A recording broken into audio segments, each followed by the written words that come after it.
Hello बच्चों, नमस्कार। मैं जितेंद्र आप लोग का अपना यूट्यूब चैनल अध्ययन गुरु में स्वागत करता हूं। बच्चों, आज का जो टॉपिक है वो है राष्ट्रपति। राष्ट्रपति तो राष्ट्रपति से संबंधित क्वेश्चन जो है खासतौर पर बोर्ड एग्जाम में, हाई स्कूल, इंटर में पूछे जाते हैं। साथ ही साथ जो बच्चे तैयारी करने वाले हैं उनके लिए भी यह टॉपिक बहुत ही इम्पोर्टेंट है। तो बच्चों, जो प्रश्न है, भारत के राष्ट्रपति के संकटकालीन अधिकारों का उल्लेख कीजिए। या यदि भारत के किसी राज्य में संवैधानिक शासन तंत्र विफल हो जाए तो राष्ट्रपति अपने किस अधिकार के अंतर्गत कार्रवाई करेगा? ऐसी कार्रवाई का क्या प्रभाव पड़ेगा? राष्ट्रपति किन परिस्थितियों में देश में संकटकालीन स्थिति घोषित कर सकता है? संविधान द्वारा यदि उसे ये अधिकार न प्रदान किए गए होते तो देश में क्या स्थिति उत्पन्न हो सकती थी? काफ़ी लंबा क्वेश्चन है पर बहुत ही इम्पोर्टेंट है। भारत में राष्ट्रपति बनने के लिए कौन सी योग्यताएं आवश्यक होती हैं? राष्ट्रपति की आपातकालीन शक्तियों का वर्णन कीजिए। आगे नेक्स्ट क्वेश्चन ऐसे पूछा जाता है,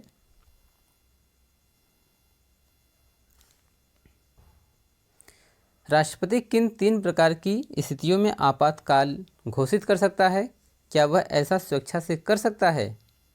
काफ़ी इम्पोर्टेंट प्रश्न है कि जो 3 प्रकार की आपातकालीन यानी घोषणाएं हैं, क्या राष्ट्रपति अपने स्वेच्छा से लागू कर सकता है या नहीं कर सकता है? आगे, भारत के राष्ट्रपति के किन्हीं 2 संकटकालीन अधिकारों पर प्रकाश डालिए। या राष्ट्रपति के 3 संकटकालीन अधिकारों का उल्लेख कीजिए। या कह रहा संक्षेप में राष्ट्रपति के आपातकालीन अधिकारों का वर्णन कीजिए। आगे क्वेश्चन पूछने का जो तरीका है कुछ इस प्रकार है कि राष्ट्रपति किन किन परिस्थितियों में संकटकालीन की घोषणा कर सकता है? या उन 3 परिस्थितियों को समझाइए जब राष्ट्रपति अपनी संकटकालीन शक्तियों का प्रयोग कर सकता है। या भारत के राष्ट्रपति की आपातकालीन शक्तियों का संक्षेप में वर्णन कीजिए। या आखिरी क्वेश्चन है पूछेगा इस प्रकार कि राष्ट्रपति किन परिस्थितियों में देश में आपातकाल घोषित कर सकता है? उनमें से किन्हीं 2 का संक्षेप में लिखिए या वर्णन कीजिए। तो क्वेश्चन जो है सब मिला जुला करके घुमा घुमा पूछ रहा है कि राष्ट्रपति की योग्यताएं क्या है, राष्ट्रपति जो है कब भारत में आपातकाल लगा सकता है, क्या राष्ट्रपति अपनी स्वेच्छा से राष्ट्रपति शासन लगा सकता है। तो ये तमाम जो क्वेश्चन है इसका हम एक ही लॉन्ग क्वेश्चन देंगे, आंसर देंगे, जिसमें से आपको ये बातें क्लियर हो जाएंगी कि हमें लिखना क्या है। चलिए बच्चों, आते हैं इसके आंसर पर। तो सबसे पहले देखते हैं कि राष्ट्रपति की योग्यताएं क्या हैं। तो राष्ट्रपति की पहली जो अहर्ताएँ या फिर योग्यता है वो है भारत का नागरिक होना चाहिए। जो व्यक्ति राष्ट्रपति के लिए चुनाव लड़ने वाला है या फिर कहा जाए कि वह राष्ट्रपति बनने के लिए उसकी उम्र जो है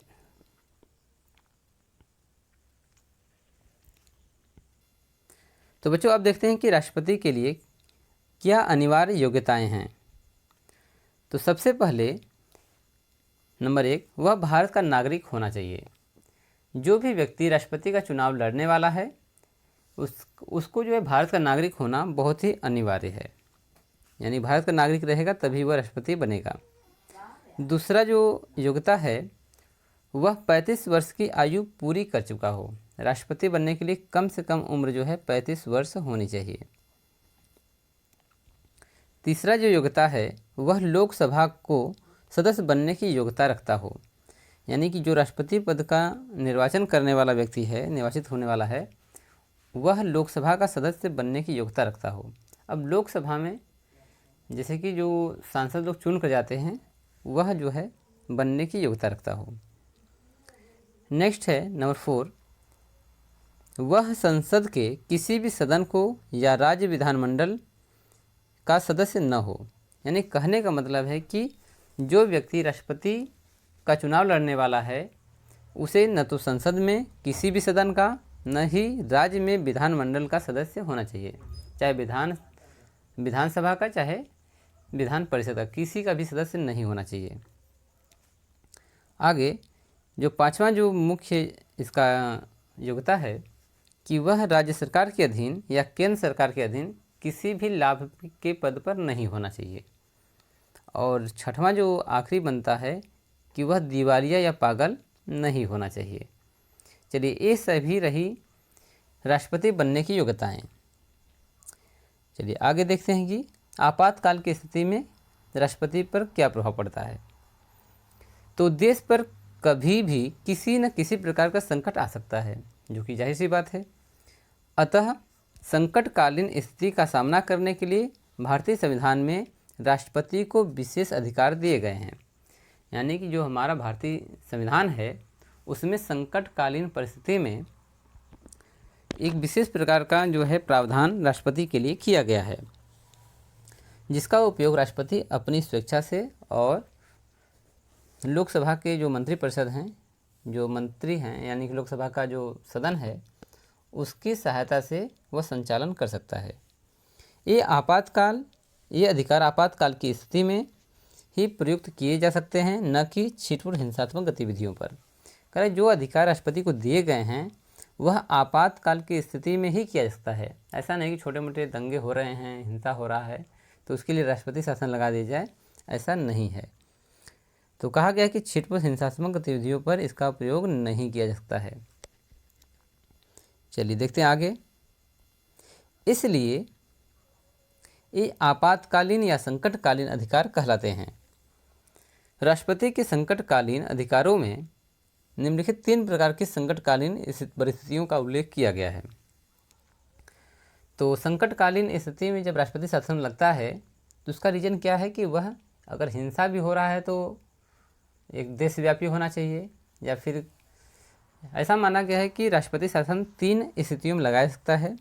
पहला है युद्ध की स्थिति में, यदि मान लीजिए भारत किसी दूसरे देश के साथ युद्ध की स्थिति में हो, या बाह्य आक्रमण होने वाला हो, या सशस्त्र विद्रोह के कारण संकटकालीन व्यवस्था उत्पन्न हो जाए, इस स्थिति में भारत में राष्ट्रपति शासन लगाया जा सकता है। तो युद्ध से संबंधित, या बाह्य आक्रमण, या फिर सशस्त्र विद्रोह के कारण। सशस्त्र विद्रोह का मतलब है कि भारत में ही विद्रोह हो जाए, जैसे कुछ लोग एक गुट बना करके विद्रोह कर दें कि हम भारत सरकार यानी भारतीय संविधान को नहीं मानते हैं, हम अपने अलग देश की मांग करेंगे। तो उस स्थिति में उस राज्य में या उस क्षेत्र में राष्ट्रपति शासन लगाया जा सकता है। यानी सब मिलाकर के संकटकालीन अवस्था होगी तभी राष्ट्रपति शासन लगेगा। चलिए, दूसरा कारण है संवैधानिक शासन की असफलता से उत्पन्न संकट की व्यवस्था। यदि संवैधानिक शासन असफल हो जाता है, जो हमारे संविधान में लिखा गया है उस संविधान के अनुरूप शासन व्यवस्था पूरी तरह से असफल हो, तो उस कंडीशन में राष्ट्रपति शासन को पूर्णतः या संपूर्ण भारत पर या किसी विशेष राज्य पर लगाया जा सकता है। तीसरा है देशव्यापी आर्थिक अथवा वित्तीय संकट की अवस्था में। अब कह रहा कि देश में आर्थिक समस्या उत्पन्न हो जाए या फिर वित्तीय संकट उत्पन्न हो जाए, तो इस कंडीशन में भी भारत सरकार यानी कि राष्ट्रपति जो है राष्ट्रपति शासन लगाने के लिए कह सकता है।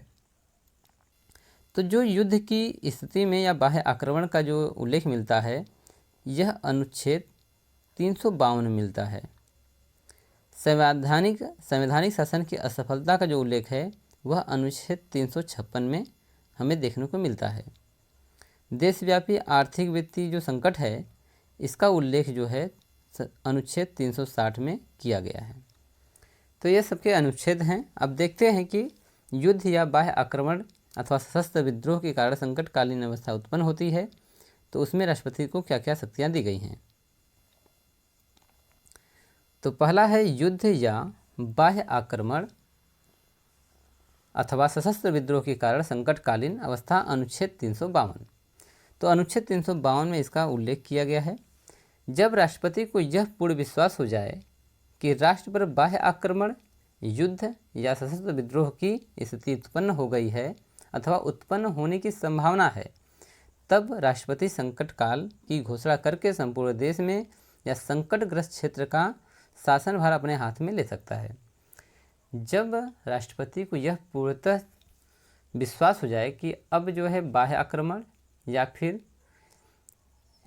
यानी कि युद्ध की स्थिति या सशस्त्र विद्रोह होने वाले हैं, इस कंडीशन में राष्ट्रपति शासन लगाया जा सकता है। राष्ट्रपति शासन अगर जिस विशेष जगह पर यदि हुआ है ऐसा तो वहाँ भी लगा सकता है। अगर कंडीशन पूरे भारत पर भी लगाने की होगी तो राष्ट्रपति शासन लगाया जा सकता है। इस प्रकार की घोषणा का अधिकार संविधान द्वारा राष्ट्रपति को दिया गया है। इस प्रकार के संकट काल की घोषणा भारत में अब तक 4 बार की गई है। तो एक तो है इंदिरा गांधी के समय में सन 1971 में यह लगाया गया था। तो 4 बार जो है अब तक इसका उपयोग किया गया है। चलिए आगे देखते हैं कि आगे है राष्ट्रपति आपातकालीन स्थिति की घोषणा तभी कर सकता है जबकि मंत्रिमंडल लिखित रूप से राष्ट्रपति को ऐसा करने का आग्रह करे। अब देखिए यहाँ पर ऐसा माना गया है कि अगर राष्ट्रपति के हाथ में पूरी शक्ति दे दी जाएगी तो राष्ट्रपति निरंकुश भी हो सकता है। तो ऐसी कंडीशन में राष्ट्रपति को पूर्णतः स्वतंत्र न करते हुए उसके पीछे जो है मंत्रिमंडल लगा दिया गया है।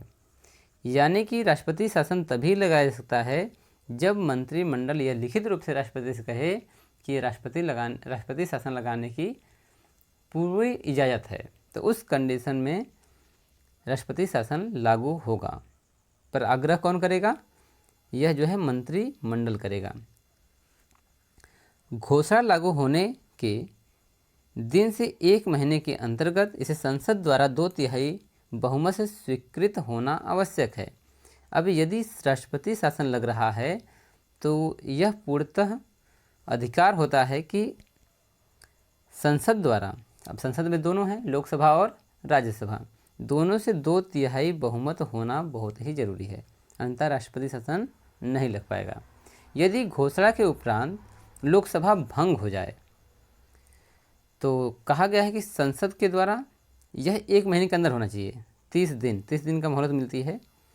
यदि कह रहा है कि अनुमति लेने के लिए 2/3 बहुमत है, यदि यह नहीं मिलता है उसके पहले ही लोकसभा भंग हो जाए तो लोकसभा भंग होगा परंतु राज्यसभा तो नहीं भंग होगा, जिसका निर्वाचन समय जो होता है वह 6 साल के लिए होता है। तो लोकसभा भंग हो जाए और घोषणा की स्वीकृति न मिल पाए तो इस पर 1 माह के अंदर राज्यसभा की स्वीकृति लेनी पड़ती है। यदि लोकसभा जो है 2/3 बहुमत नहीं दे पाती है, उसके पहले ही भंग हो जाती है, तो उस कंडीशन में राज्यसभा का अधिकार है कि वह 2/3 बहुमत से पारित करे। यानी कि हमारा जो संसद है, संसद को हम लोग 2 भागों में डिवाइड किए हैं, एक है लोकसभा और दूसरा है राज्यसभा। ये दोनों पैरेलल चलते हैं। तो लोकसभा के भंग हो जाने पर राज्यसभा वही कार्य करता है जो लोकसभा के द्वारा किया जाता है। तो राष्ट्रपति को यह अधिकार होता है कि यदि लोकसभा भंग हो चुका है, मंत्रिपरिषद या मंत्रिमंडल जो है पूरी तरह खत्म हो गई है, तो वह राज्यसभा से पारित करवा सकता है। बाद में जब लोकसभा का अधिवेशन प्रारंभ होता है, यानी कि जब कभी फिर से लोकसभा का अधिवेशन होता है, तब 30 दिन की अवधि में लोकसभा से भी स्वीकृति लेना आवश्यक है। यानी कि राज्यसभा ने यदि अनुमति दे दिया है, दोबारा यदि लोकसभा का गठन होता है तो उस कंडीशन में राष्ट्रपति को 30 दिन के अंदर जो है अनुमति या स्वीकृति लेना अनिवार्य होता है। किसके द्वारा? लोकसभा के द्वारा से। यदि 30 दिन की अवधि में स्वीकृति नहीं मिलती है तो यह घोषणा स्वतः समाप्त माना जाता है। यदि 30 दिन के अंदर लोकसभा उसको पारित नहीं करता है राष्ट्रपति शासन के लिए, तो जो स्वीकृति मिलनी चाहिए थी, जो घोषणा जो है दी गई थी, वह स्वतः निरस्त हो जाएगा, यानी कि राष्ट्रपति शासन नहीं लगेगा। चलिए आगे चलते हैं। संसद के दोनों सदनों द्वारा स्वीकृत हो जाने पर यह घोषणा अधिक से अधिक 6 माह तक लागू हो जाता है। अब देखिए, जो संसद है वहाँ पर मंत्रिमंडल है, तो पीएम पद अगर नहीं है, पीएम जो है, पीएम की अनुपस्थिति में ही राष्ट्रपति शासन लगता है। यदि पीएम चाहे तो लगा सकता है, ऐसी बात नहीं है, परंतु कह रहा है कि यदि मान लीजिए कि लोकसभा और राज्यसभा ने 2/3 बहुमत से पारित कर दिया कि राष्ट्रपति शासन लगेगा, परंतु इसकी अधिकतम समय सीमा जो है 6 महीना है। अब 6 महीने की से ज़्यादा जो है राष्ट्रपति शासन नहीं लगा सकता। अगर लगाना है तो फिर से बहुमत या फिर स्वीकृति लेनी पड़ती है। तो इससे अधिक समय तक इसे लागू रखने के लिए 6 माह पश्चात संसद की स्वीकृति आवश्यक होती है। लोकसभा साधारण बहुमत से संकटकालीन घोषणा को समाप्त कर सकती है। अब यदि 6 महीने बीत जाते हैं तो 6 महीने के बाद से फिर से लोकसभा से राष्ट्रपति को यह अनुमति लेना होता है कि हम राष्ट्रपति शासन को आगे बढ़ा सकते हैं या नहीं। अब यहाँ पर एक अधिकार दिया गया है कि लोकसभा साधारण बहुमत से संकटकालीन घोषणा को समाप्त कर सकती है। यानी कि यहाँ पर राष्ट्रपति शासन को समाप्त करने के लिए पूरी ताकत जो है लोकसभा को दी गई है। लोकसभा में जो मंत्रिमंडल है वह जो है राष्ट्रपति शासन को समाप्त कर सकते हैं। चलिए बच्चों आगे चलते हैं। आगे जो दूसरा है, संवैधानिक शासन की असफलता से उत्पन्न संकट की अवस्था। यानी कि जो शासन व्यवस्था है यदि वह हमारे भारतीय संविधान से नहीं चलाई जा सकती है, असफल हो जा रही है, तो उसका उल्लेख जो है अनुच्छेद 356 में दिया गया है कि क्या करना चाहिए। यानी कि राष्ट्रपति शासन लगाने के लिए इसमें उल्लेख मिलता है कि उस स्थिति में भी राष्ट्रपति शासन लगाया जा सकता है जब संवैधानिक शासन की असफलता हो। चलिए, यद्यपि भारत एक संघात्मक देश है, तो भारत क्या है, संघात्मक देश। कहीं यहाँ पर जो है कई राज्यों का एक समूह है, एक संघ है, परंतु यहाँ संविधान के द्वारा समस्त राज्यों के लिए एक सी शासन व्यवस्था की गई है। यानी संघ से बना हुआ भारत देश है, तो हर एक राज्य में शासन करने के लिए शासन व्यवस्था जो है सभी में समान प्रकार से की गई है। यदि किसी राज्य में संविधान के निर्देशानुसार शासन व्यवस्था संचालित नहीं की जा रही है तो राष्ट्रपति उस राज्य में आपातकाल की घोषणा कर सकता है और उस राज्य का शासन अपने हाथ में ले सकता है। अब यदि मान लीजिए भारत जो है 28 राज्यों का समूह है या संघ है, किसी राज्य में भी संसद जो शासन व्यवस्था है वह हमारे भारतीय संविधान के अनुरूप नहीं चल रहा है, नियमों का उल्लंघन हो रहा है, तो उस राज्य में राष्ट्रपति शासन लगाया सकता है। वहाँ के सभी अधिकार राष्ट्रपति अपने हाथों में ले सकता है। ऐसी स्थिति में वहाँ राष्ट्रपति का शासन लागू हो जाता है। राज्य की संकटकालीन स्थिति की सूचना राष्ट्रपति को पहुँचाने का कार्य वहाँ का राज्यपाल करता है। ठीक है, यदि मान लीजिए किसी राज्य में राष्ट्रपति शासन लागू होने वाला है तो उस स्थिति का ज्ञान कौन करवाएगा, वो करवाता है राज्यपाल। तो राज्यपाल का अधिकार होता है, क्योंकि हम राज्यपाल को जो है राष्ट्रपति का एक तरह से मानते हैं कि ये प्रतिरूप होता है। यानी कि जिस भी राज्य में या देश के लिए तो राष्ट्रपति ही होता है। यदि किसी राज्य में आपातकाल की घोषणा होती है तो राज्यपाल ही वहाँ का कार्यभार देखता है और सभी स्थितियों का ज्ञान राष्ट्रपति को कराता है। लेकिन यह आवश्यक नहीं है कि राज्यपाल द्वारा सूचना पहुँचाने पर उस राज्य में आपातकाल की घोषणा हो ही जाए। कहने का मतलब है कि अगर मान लीजिए राज्यपाल ने कह दिया कि यहाँ पर जो है अव्यवस्था फैल गई है, यानी कि यहाँ का जो शासन व्यवस्था है वह हमारे संविधान के अनुरूप नहीं चल रहा है, यदि राष्ट्रपति के पास ऐसी शिकायत राज्यपाल पहुँचाता है तो ऐसा नहीं कि राज्यपाल के कहने पर जो है वहाँ पर राष्ट्रपति शासन लग जाएगा। इसके लिए भी मंत्रिमंडल की सलाह लेना बहुत ही आवश्यक होता है। तो इसलिए कहा गया है कि राज्यपाल के कहने पर राष्ट्रपति शासन नहीं लाया जा सकता है। हाँ, वहाँ के जो है स्थिति का ज्ञान कराने का कार्य करता है। इसका निर्णय राष्ट्रपति पर निर्भर रहता है। यानी अब राष्ट्रपति चाहेगा तो वहाँ लगेगा, अन्यथा नहीं लगेगा। एक उदाहरण दिया गया कि 1998 ईस्वी में बिहार के राज्यपाल द्वारा सूचना दिए जाने के बावजूद राष्ट्रपति ने वहाँ आपातकाल की घोषणा नहीं की थी। यानी 1998 में बिहार में जो है राज्यपाल ने ये सूचना दिया था राष्ट्रपति को कि यहाँ पर जो अव्यवस्था है, यहाँ पर आपातकाल की घोषणा कर देनी चाहिए, परंतु राष्ट्रपति ने ऐसा वहाँ पर नहीं किया। इस प्रकार की संकटकालीन घोषणा को भी संसद में स्वीकृत कराना पड़ता है। अब यदि किसी राज्य में राष्ट्रपति शासन लागू कराना है तो उसके लिए संसद में भी जो लोकसभा है, राज्यसभा है, वहाँ से स्वीकृति लेना बहुत ही आवश्यक होता है। इसके लागू रहने की भी शर्तें होती हैं। यदि राष्ट्रपति शासन लग गया है तो शर्तें क्या हैं? जो राष्ट्रीय स्तर पर संकटकालीन घोषणा के संदर्भ में निश्चित की गई हैं, संसद की स्वीकृति मिलने पर यह 6 महीने तक ही लागू रह सकती है। यदि किसी राज्य में राष्ट्रपति शासन लगता है तो वह अधिकतम समय सीमा जो है 6 महीने है। किंतु 42वें संविधान संशोधन में जो 1976 में हुआ था के आधार पर इस अवधि को 6 माह से बढ़ा करके 1 साल कर दिया गया है। यानी किसी भी राज्य में राष्ट्रपति शासन मैक्सिमम 1 वर्ष तक बढ़ाया जा सकता है। ठीक है, यह किस समय यानी कि 42वें संविधान संशोधन में यह किया गया था सन 1976 में।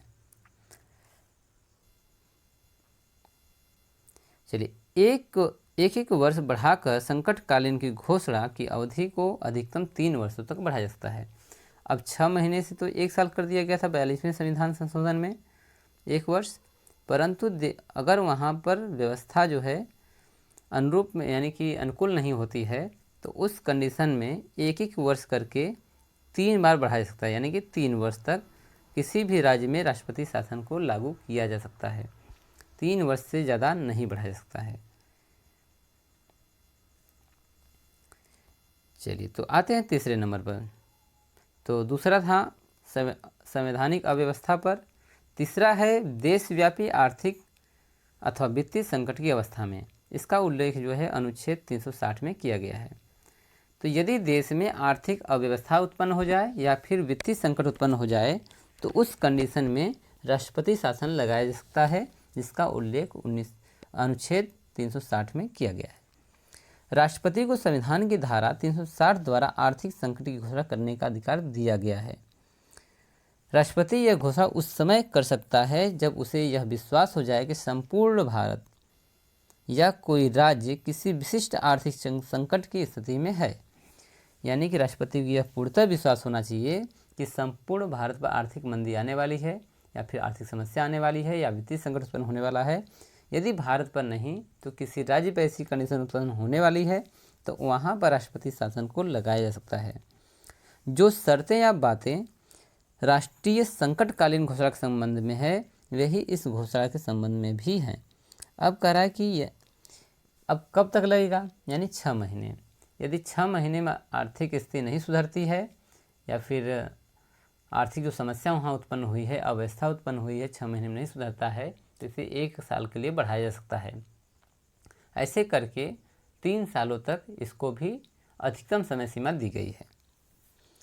इसको भी 1 महीने के अंतर्गत संसद में स्वीकृति कराना पड़ता है।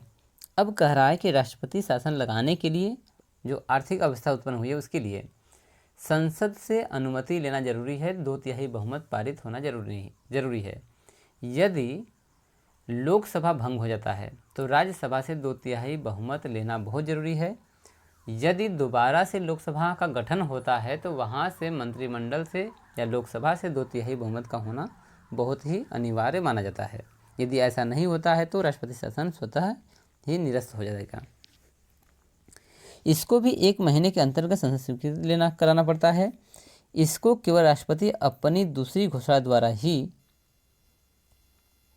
समाप्त कर सकता है। तो कह रहा कि 1 महीने के अंदर जो है इसको स्वीकृति कराना पड़ता है। इसको केवल राष्ट्रपति अपनी दूसरी घोषणा द्वारा ही समाप्त कर सकता है। इस प्रकार की घोषणा राज्य में भी अभी तक नहीं हुई है, यानी किसी भी राज्य में आर्थिक समस्या उत्पन्न नहीं हुई है जिसके कारण से इसका उपयोग आज तक नहीं हुआ है। चलिए बच्चों, तो हम लोगों ने देखा कि भारत में राष्ट्रपति शासन लगाने के लिए जो है 3 कारण दिए गए हैं। पहला युद्ध का यानी कि युद्ध की स्थिति में, दूसरा है संवैधानिक जो है अव्यवस्था के रूप में, और तीसरा जो था आर्थिक या वित्तीय समस्या उत्पन्न होने पर। अब देखते हैं संकटकालीन अधिकारों की समीक्षा क्या है।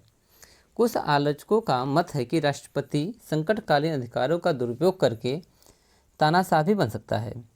अब यहाँ पर तो बातें ये सोचना तो जरूरी है ना कि यदि ऐसे उत्पन्न हो जाए कि राष्ट्रपति ही चाहता हो कि हमें यहाँ पर राष्ट्रपति शासन लगाना है, तो यदि वह अव्यवस्था उत्पन्न कर या फिर ऐसा कर संकटकालीन स्थिति उत्पन्न करके पूरे भारत की बागडोर अपने हाथों में ले ले, तो ऐसे करके वह तानाशाह भी बन सकता है।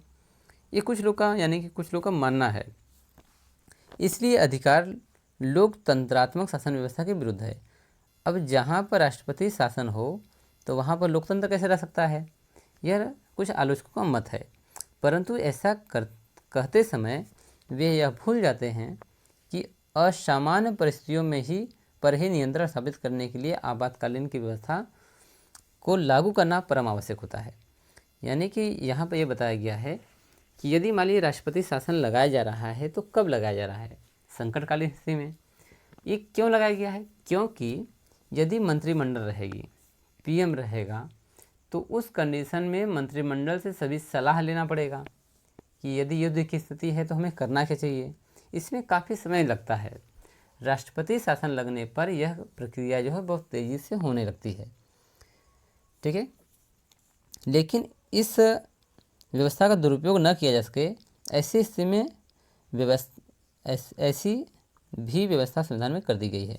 यानी कह रहा है कि राष्ट्रपति जो है यदि राष्ट्रपति शासन लगा लेता है तो उस राष्ट्रपति शासन में वह तानाशाह न बन जाए, इसके लिए भी हमारे संविधान में इसका उल्लेख किया गया है। इसमें जो है कुछ नियम दिए गए हैं, अनुच्छेद दिए गए हैं। चलिए आगे है, आपातकालीन शक्तियों के प्रयोग में भी राष्ट्रपति केवल संवैधानिक प्रमुख की भूमिका का ही निर्वाह करता है। करें यदि आपातकालीन शक्ति उसको मिल गई है, ठीक है, ऐसी स्थिति में राष्ट्रपति जो है संवैधानिक प्रमुख की भूमिका का ही निर्वाह करता है, यानी कि वह भी संविधान के अंतर्गत ही कार्य करता है। राष्ट्रपति की इस प्रकार की स्थिति में उसके पद को बहुत ही गौरवपूर्ण बना देता है। यानी कि संविधान में यदि राष्ट्रपति शासन लगाने के लिए उल्लेख किया गया है, जो यह बहुत ही यानी एक अनिवार्य अंश माना गया है, यानी कि ऐसा होना बहुत ही ज़रूरी था। परंतु व्यवहार में वह इन शक्तियों का प्रयोग स्वविवेक से नहीं करता है। अब राष्ट्रपति जो है यदि संकटकालीन स्थिति में भारत का बागडोर अपने हाथ में लेता है तो वह भी अपनी स्वेच्छा से या अपने मत से वह कुछ नहीं करता है। उसको भी मंत्रिमंडल की, लोकसभा की या राज्यसभा की सहायता लेनी पड़ती है, सलाह लेनी पड़ती है। वह इन शक्तियों का प्रयोग मंत्रिमंडल या मंत्रिपरिषद के परामर्श से करता है। अतः व्यवहार में उसकी शक्तियाँ सीमित हैं। यानी राष्ट्रपति को भी पूर्णतः संपूर्ण शक्ति नहीं दी गई है, उसको थोड़ी शक्ति दी गई है, यानी कि उसको शक्तियाँ सीमित कर दी गई हैं कि वह अपनी स्वेच्छा से कुछ भी कार्य नहीं कर सकता है। तो बच्चों, मैं आशा करता हूँ कि आपको ये टॉपिक समझ में आया होगा।